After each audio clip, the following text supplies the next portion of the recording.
morning and out to school. The teacher is teaching the golden rule. Well, good morning, Arizona. A live look outside. Maybe some of you actually got rain overnight or this morning. We're going to check back with April for the forecast in just a bit. But we want to talk about online schooling. It has a lot of challenges, you know, moms and dads. But for your high schoolers and students in junior high, how do you keep them motivated and on task, especially when they're at home? They don't have a ton of oversight. So parenting coach Vanessa Baker here with some great tips for kids and parents. And Vanessa, you know, as part of one of your many specialties, you work with families of teenagers. So I'm so glad you're here. Good morning to you. And you've got so much great advice, you know, especially as we start the new year. One of your pieces of advice is you say create a clean slate. This is so important. Explain what you mean by that.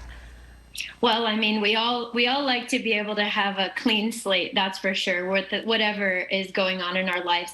Now, when you think back to fourth quarter, people were dealing with a lot, all of us, parents. I mean, all of this that now has become our, quote, new normal was brand new. And not everybody reacted with grace and style, you know? So let's let go of what happened and start brand new. Yeah, and give your teenager a chance to maybe start anew and succeed, right? That's what you mean. So you say give up control. You're talking to us hover mothers, aren't you? I guess so. You know, I always talk about how messy it's going to get when you really let your kid take the reins and figure out things for themselves. It's the thing that has to happen. You can't do this for your kid. If they need to fail or get a letter from the teacher or, you know, get into a little trouble, that's okay. That's how they're going to learn. That's how we learn, right? Yes, absolutely. And, you know, on that note, I think that if they get themselves into trouble, you kind of got to let them get themselves out. They need to contact the teacher. They need to correct it or make amends. Exactly. We're taking away something very important to them that leads to confidence and them knowing themselves as mature. We want them to be mature, but then we take away all their opportunities to prove it when we are hover mothers, like you put it. I love that. A judgment jar. What is that? You know, it's like a swear jar. And it's like every time you judge someone, you know, you have a criticism. Hey, these can be with a smile on your face too. It doesn't matter if it's an overt nasty judgment or not. When you start chipping away at someone's confidence and pointing out the negative instead of the positive, put some money in there, give it to the kid, whatever it takes. Take $100 out of your savings account every time, but hold yourself to account to stop judging people. I love that, and especially your teenager, because sometimes we don't realize how much we are chipping at their confidence when we think we're helping them by giving them advice, but it can be taken as criticism. So we maybe need to just step a little carefully so that we're not tearing them down. Right. Yeah. You know, you say teach project management. So here's part of the problem solving.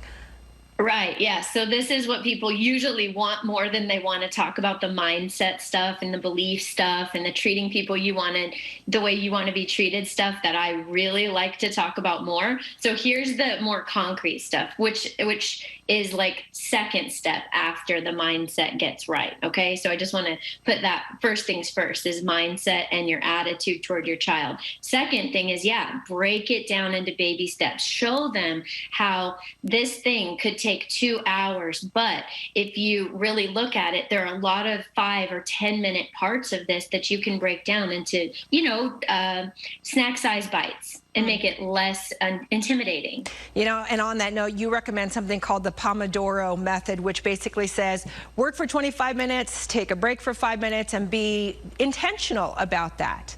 Yes, and on my Facebook page at Vanessa Baker Mindset, I went ahead and made a link where there's a TED Talk actually by a teenage girl, and it's nice. It's really well done. She's great, and I put it there for kids and adults to watch. My children, I have 5 kids who all started online school last Monday, so like I'm in the thick of it with us. I know what we're talking about here. Every learning style is represented, every style. So I'm telling you, a couple of them, they love the Pomodoro method, and then there's also an app I put a link to that can actually help plant trees and help kids stay off their phones, believe it or not. Oh, wow. Stay off their phones. I almost don't believe it, but if you're giving that advice, I believe you. Vanessa Baker, thank you so much for the great tips. We always appreciate visiting with you here on Good Morning Arizona. My pleasure. And may the force be with you with your online learning at home. Yeah. She is gorgeous, by the way. Yeah. Gina, thank you. Agree.